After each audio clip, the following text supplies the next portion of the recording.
안녕하십니까? 이상원 교수입니다. 오늘은 평신도를 위한 신학강의 11번째 신학서론 실론에 이어서 인간론 첫 시간을 진행하겠습니다. 오늘 우리가 다룰 수호 주제는 인간의 기원과 인간의 구조 문제입니다. 먼저 인간의 기원에 대해서 인간의 기원에 관한 성경의 가르침의 특징은 다른 동물들과 다른 독특한 피조물로 창조하셨다는 것입니다. 삼위일체 하나님이 인간 창조의 결의, 양식, 목적에 대한 사전 계획과 논의를 하셨는데 다른 동물의 경우에는 이런 사전 논의가 보도되지 않고 있습니다. 하나님이 결의를 하신 언명을 보면 우리가 창세기 1장 26절에 우리가 만들고 우리가 하자 그런 표현이 등장하죠. 이것이 하나님이 인간을 창조하시기로 마음에 결의하셨음을 보여줍니다. 그 다음에 창세기 1장 26절에는 우리의 형상을 따라 우리의 모양대로 라고 해서 인간 창조의 양식을 하나님이 분명히 밝히고 있습니다. 또 창세기 1장 26절에는 바다의 물고기와 하늘의 새와 가축과 온 땅과 땅에 기는 모든 것을 다스리게 하도록 하기 위해서 인간을 창조하셨음을 밝히고 있습니다. 즉 인간 창조의 목적을 밝히고 있는 것이죠. 두 번째로 다른 동식물은 간접적 발생의 방법으로 창조하신 반면에 인간은 하나님이 직접 창조하셨습니다. 예를 들어서 다른 동물의 경우를 보면 땅은 채소와 나무를 내라. 땅은 생물을 내라. 라고 해서 땅으로부터 발생시키는 방법으로 하나님이 만드셨습니다. 그렇지만 인간의 경우는 창세기 1장 26절에 우리가 사람을 만들고 하나님이 사람을 창조하시되 그렇게 양식이 결정되어 있죠. 땅의 흙으로 사람을 지으시고 창세기 2장 7절 여기서 흙을 재료로 삼긴 하셨지만 발생, 즉 내다, 발생이 아닌 지으심, 곧 제작의 방식으로 만드셨음을 분명히 하고 있습니다. 여자의 경우에 갈빗대로 여자를 만드시고 창세기 2장 22절 갈빗대를 재료로 삼으셨으나 발생, 내다, 발생이 아닌 만드심, 즉 제작하셨음을 분명히 보여주고 있습니다. 셋째로 다른 동물은 각 종류대로 창조하셨으나 인간은 하나님의 형상대로 창조하셨습니다. 넷째로 다른 동물은 흙으로 구성된 몸만 있으나 인간은 몸 이외에 영혼이 별도로 창조되었습니다. 창세기 2장 7절에 흙으로 사람을 지으시고 몸을 만드신 것이죠. 그 다음에 생기를 그 코에 불어 넣으시니 영혼을 넣으셨음을 말하고 있습니다. 여기 생기, 리쉬마, 숨은 영혼을 의미합니다. 하나님이 영혼을 창조하시자마자 스가랴서 12장 1절에 보면 심령을 지으신이라는 표현이 있어요. 이것은 영혼을 무로부터 창조하셨음을 분명히 보여주고 있죠. 심령을 창조하시자마자 바로 몸 안에 넣어주신 것입니다. 영혼은 흙을 포함한 어떤 재료도 사용하지 않으시고 무로부터 창조되었습니다.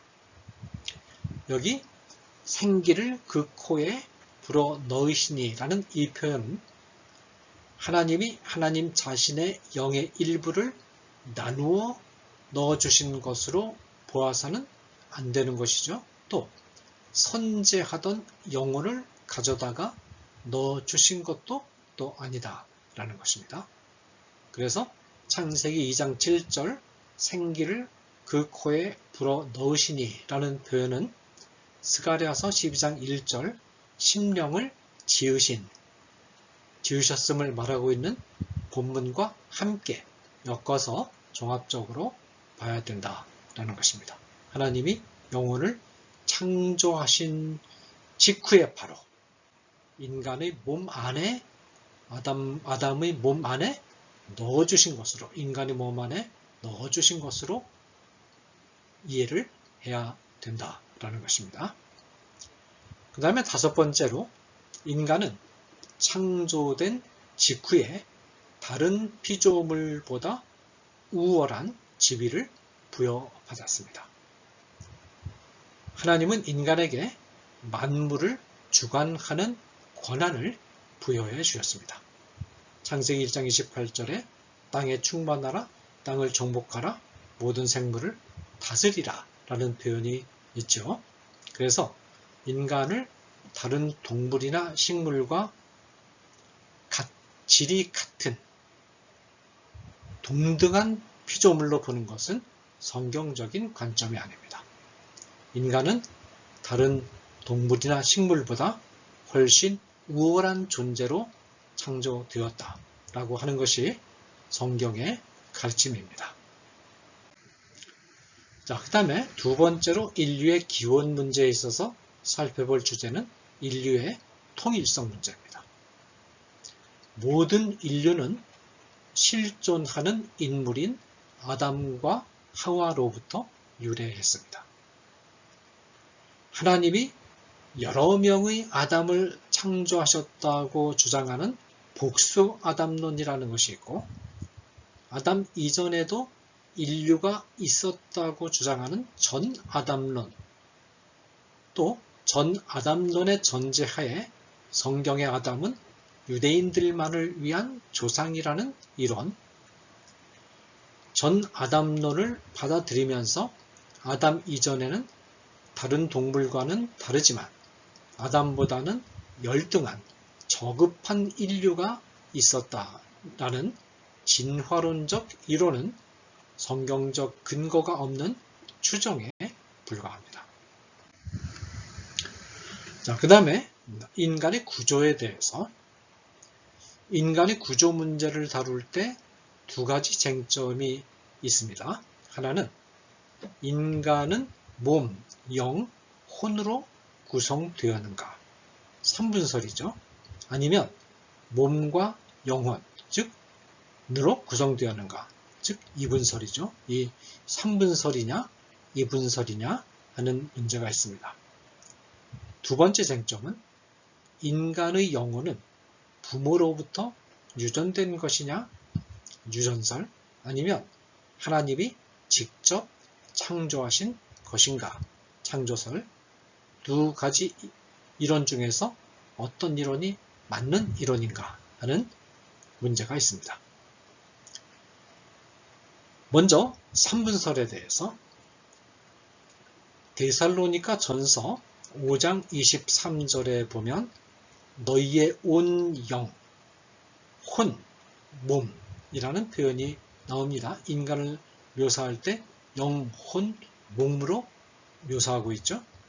또 히브리서 4장 12절에 혼과 영과 관절과 골수에 근거하여 인간은 몸, 혼, 이 골수라는 표현이 나오죠. 그러니까 데살로니가 전서 5장 23절에 몸이 히브리서 4장 12절에서는 관절과 골수로 표현이 되고 있습니다. 여기서 관절과 골수는 부분을 가지고 전체를 나타내는 제육법이라는 이 어법으로 기록된 것입니다. 그러니까 관절과 골수는 단지 관절과 골수 그 자체만을 가리키는 것이 아니고 몸 전체를 상징적으로 가리키는 표현이다. 그렇게 보면 되겠습니다. 그래서 이 두 본문에 근거해서 인간은 몸과 혼과 영으로 구성되었다라고 보는 관점을 가리켜서 삼분설이라고 합니다. 삼분설의 배경에는 히랍 철학이 있습니다. 히랍 철학에서는 세계는 영원히 하나님에 대항하여 서 있는 실제라고 보고 하나님과 세계의 교제가 가능하려면 제3의 중재적인 힘, 곧 세계 정신이라는 것이 필요하다고 보았습니다. 인간은 신적 본질인 이성과 악한 실제인 몸으로 구성되어서 대립하고 있는데 이때 혼이라는 매개체가 존재해서 혼을 통해서 양자의 교류가 즉 신적 본질인 이성과 악한 실제인 몸의 교류가 가능하다라고 주장하는 것입니다. 자, 삼분설에 대해서 비판을 간단히 하면 몸, 혼, 영은 세 개의 독립된 실체를 지시하는 표현이 아니고 하나의 전인을 표현하는 용어들입니다. 데살로니가 전서 5장 23절에 영, 혼, 몸은 전인인 너희가 지닌 다양한 양상들을 묘사합니다. 히브리서 4장 12절은 하나님의 말씀이 영혼의 깊은 곳까지 파고 들어간다는 점을 강조하는 구절로서 인간을 구조적으로 몸과 혼과 영으로 나누는데 강조점이 있는 표현이 아니다라는 것입니다. 자, 그 다음에 이분설에 대해서 히랍 철학은 이분설도 말합니다. 플라톤은 혼은 순수 형식 혹은 관념으로서 불멸하는 신성의 일부인 반면에 신체는 혼을 가두는 감옥으로서 죽을 때 혼은 감옥을 떠나서 이데아의 세계로 올라가든지 다른 몸으로 재화식된다 라고 주장했습니다. 성경은 철학적 이원론과는 다른 의미에서 인간은 신체와 영혼의 두 부분으로 구성되어 있음을 말합니다. 이분설은 세 가지 논점을 가집니다. 첫째로 신체와 영혼은 그 기원이 다르다는 의미에서 이분적입니다. 둘째로 영혼은 신체와 구분되지만 긴밀한 상호관계 안에 있는 통일체다. 셋째로 영과 혼은 실체를 구분하는 표현이 아니고 하나의 실체의 다른 양상 혹은 기능을 가리키는 표현이다. 이 세 개의 논증이 성경이 말하는 이원론의 핵심 논증입니다. 먼저 몸의 창조에 대해서 살펴보면 아담은 흙을 재료로 창조하시되 처음부터 완성체로 창조하셨습니다. 하와는 아담의 갈비뼈를 재료로 해서 창조하셨습니다. 아담과 하와의 후손은 성관계를 통한 출산과 발생의 과정을 통해서 만드셨습니다. 그 다음에 영혼의 창조에 대해서 아담의 경우는 하나님이 영혼을 창조하여 몸 안에 넣어 주셨죠. 창세기 2장 7절에 생기를 그 코에 불어 넣으시니 라는 표현이라든지 스가랴서 12장 1절에 심령, 루아흐, 심령을 지으시니 이 두 본문을 함께 봐야 된다라고 말씀드렸죠. 하와의 경우는 명시적인 언명이 없으나 아담과 같은 방식으로 이루어졌으리라는 성경적 유추가 가능합니다. 그러면 아담과 하와의 후손의 경우는 어떤가? 아담의 경우와 같이 하나님이 창조하심과 동시에 몸 안에 넣어 주셨습니다. 언제? 아담의 경우에 근거해서 성경적 유추를 해보면 니시맛, 루아흐, 영혼, 즉 영혼이 아담의 몸 안에 들어온 순간 몸이 생물학적으로 작동을 시작했죠. 이 사실이 시사하는 바는 첫째로 니시마트는, 즉 영혼은 몸을 생물학적으로 작동시키는 생명의 힘이자 원리라는 것입니다. 인간의 경우에 몸이 생물학적으로 작동하고 있다는 것은 생명의 원리인 니시마트가 몸 안에 들어와 있다는 뜻입니다. 아담은 성체 상태에서 니시마트가 들어와서 몸이 생물학적으로 작동을 시작했습니다. 그러면 아담의 후손들은 언제부터 생물학적으로 몸이 작동을 시작하느냐? 수정 순간부터입니다.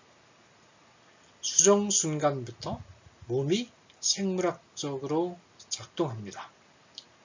생물학적으로 어떤 생명이, 살아있는 생명이 되기 위해서는 자기 복제와 단백질 생성이 이루어져야 되는데, 자기 복제와 단백질 생성은 수정 순간부터 시작이 됩니다. 그 이전에 정자나 난자가 따로따로 존재할 때는 이 자기 복제와 단백질 생성이 이루어지지 않다가 정자와 난자가 만나서 수정이 이루어지는 그 순간부터 자기 복제와 단백질 생성이 시작이 됩니다. 수정 순간부터 몸이 생물학적으로 작동한다는 것은 수정 순간 니시마가, 즉 영혼이 몸 안에 들어와서 살아있는 인간 커리어가 시작된다는 것을 의미합니다.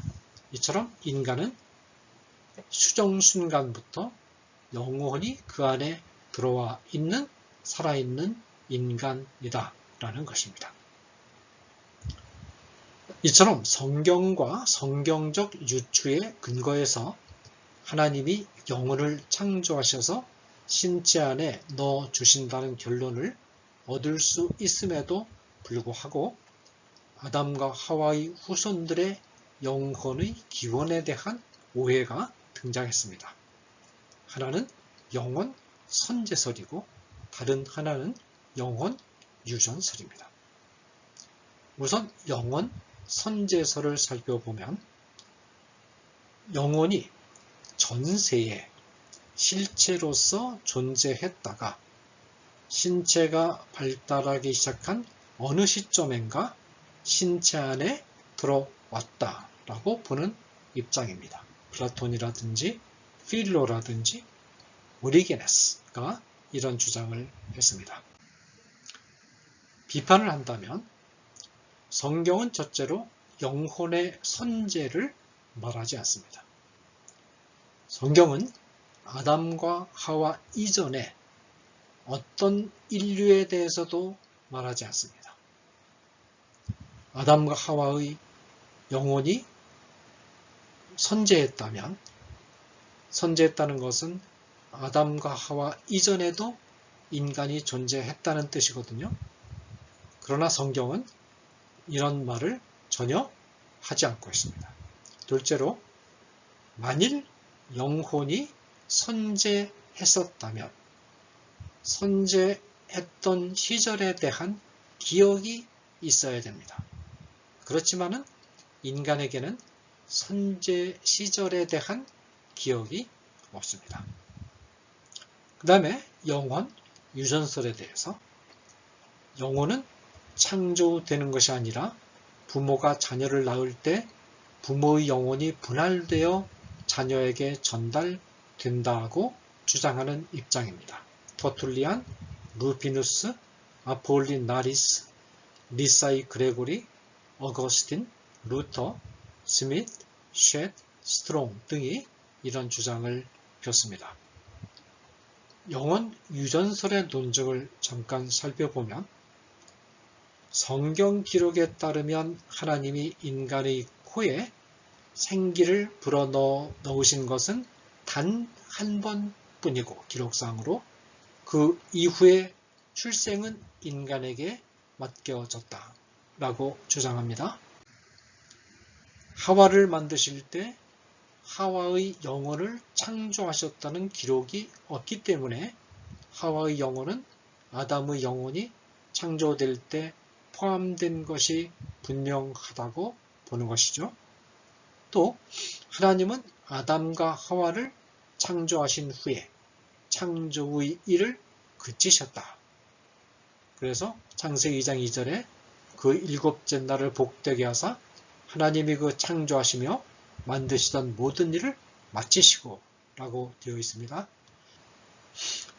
그 다음에 부모의 정신적이고 가계적인 특성이 교육이나 모방을 거치지 않고도 자손에게서 나타난다는 점, 부모의 도덕적이고 영적인 부패가 유전된다라는 점.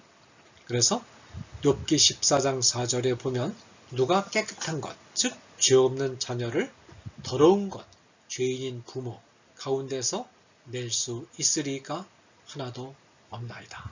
그래서 이 본문이 마치 죄가 유전되는 것처럼 그렇게 말하고 있는 것으로 이 본문을 인용합니다.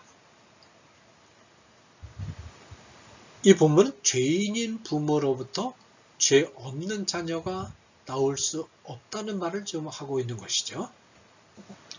자, 영원 유전설에 대해서 비판을 한다면 태초 창조 이후에 더 이상의 창조가 없다는 생각은 시편 104편 30절에 주의 영을 보내어 그들을 즉 인간들을 창조하사라는 말씀에 의해서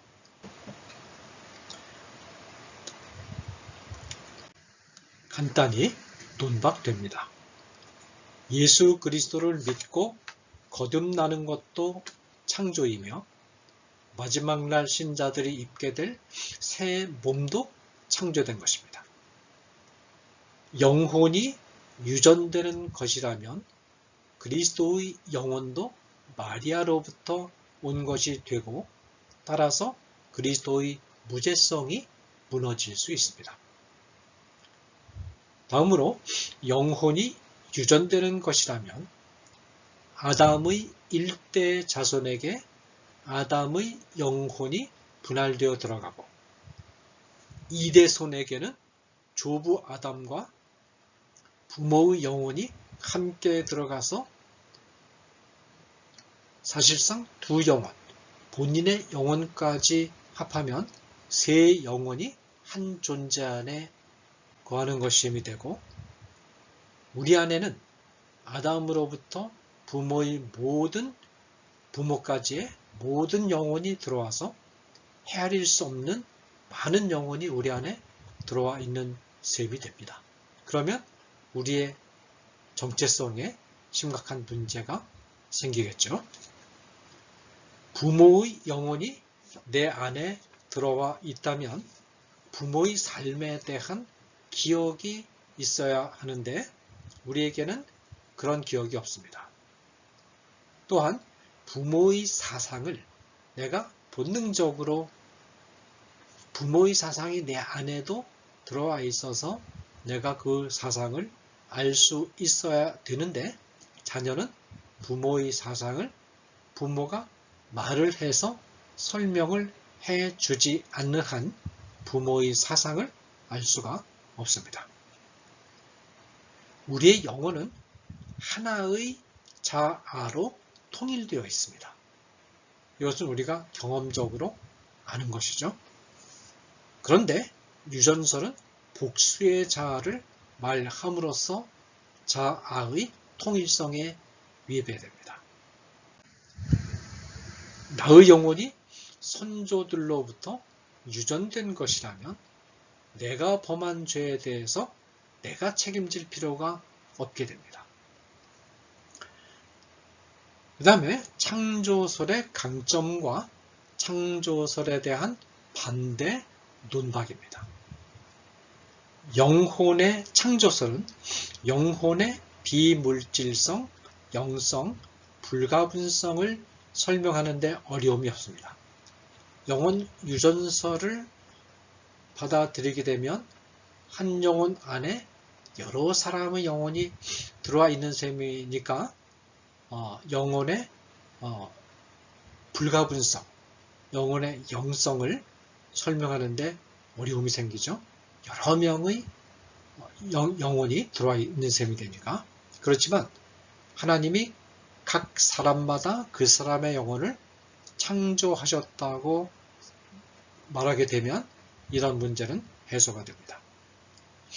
그리스도의 영혼이 창조되었다고 할 때 그리스도의 영혼의 무죄성을 설명하는데 더 설득력이 있겠죠. 모든 인간의 영혼이 부모의 영혼과 다른 개성을 지니고 있다는 점을 설명하는데 유리합니다.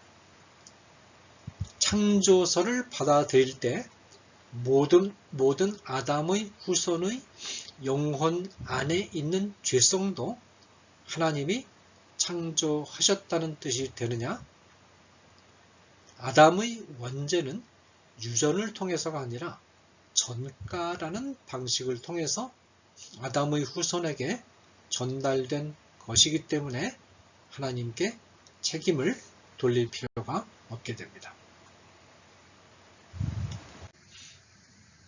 부모의 직접 도덕적 특성이 자녀에게도 나타나는 것은 유전을 말해야 설명이 가능한 것이 아니냐 하는 질문이 제기될 수 있는데, 부모의 지적 도덕적 특성이 자녀에게 나타나는 현상은 태교, 부모를 모방하기, 영혼에 미치는 몸의 영향 등을 통해서도 설명이 가능합니다.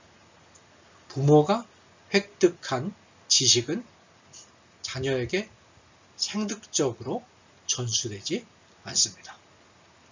만약에 부모의 지식이 자녀에게 생득적으로 전수가 된다면 우리에게는 아담으로부터 우리 부모까지가 습득한 모든 지식이 우리에게 들어와 있어서 우리는 거의 신의 경지에 도달할 만큼 해박한 지식을 갖추어야 되겠죠. 그렇지만 우리는 이 세상에 태어난 후에 아무것도 모르는 상태에서 처음부터 지식을 기초부터 새로 다 습득해야 됩니다. 자, 그 다음에 몸과 영혼의 관계. 몸과 영혼은 그 기원과 본질에 있어서 명확하게 구분됩니다. 따라서 물질을 영혼으로 환원시키는 이론론적 유심론이나 영혼을 물질로 환원시키는 이론론적 유물론은 배격됩니다. 몸과 영혼은 각각 독특한 두 실제이지만 생명 안에서 유기적으로 연합되어 있어서 영혼은 신체에 작용하고 신체는 영혼에 작용합니다. 따라서 몸과 영혼이 각각 고유한 법칙에 따라 움직이며 서로 간에 어떤 인과관계도 없다고 주장하는 기회원인론이나 예정조화론은 배격됩니다. 생기, 니시마트 또는 영을 그 코에 불어 넣으시니 생명, 네페시 하야, 여기서 네페시는 혼이란 뜻입니다. 네페시가 된지라 라는 창세기 2장 7절의 진술은 영과 혼이 교호적인 개념임을 시사합니다. 누가복음 1장 46절 47절에 내 영혼, 푸시케, 이 푸시케가 혼으로 번역이 됩니다. 내 영혼이 주를 찬양하며 내 마음, 푸뉴마, 이것은 엄밀하게 번역하면 영입니다. 내 마음이 내 하나님 구주를 기뻐하였음은 이라는 어구에서 이 어구는 병행법으로 혼, 즉 푸시케의 다른 표현이 동의어적 다른 표현이 영, 푸뉴마임을 말합니다. 인간을 묘사할 때 몸과 혼으로 표현하기도 하고 몸과 영으로 묘사하기도 합니다. 이것은 혼과 영이 동의어라는 뜻입니다. 죽음은 혼을 포기하는 것으로 묘사되기도 하고 영을 포기하는 것으로 묘사되기도 합니다. 다만 영은 자아가 하나님과 교통하며 선악을 변별하고 도덕적 수련을 하는 등의 일에 참여할 때의 상태이며 혼은 자아가 기억이나 상상 등을 할 때의 상태라는 기능상의 구별 정도는 할 수 있습니다. 신체와 영혼은 유기적으로 연합하여 하나의 전인을 구성합니다. 영혼의 어떤 부분은 사유하고 어떤 부분은 감상하고 다른 어떤 부분은 의욕을 가지는 것이 아니고 영혼 전체가 사유하고 감상하고 의욕을 가진다라는 것입니다. 감사합니다.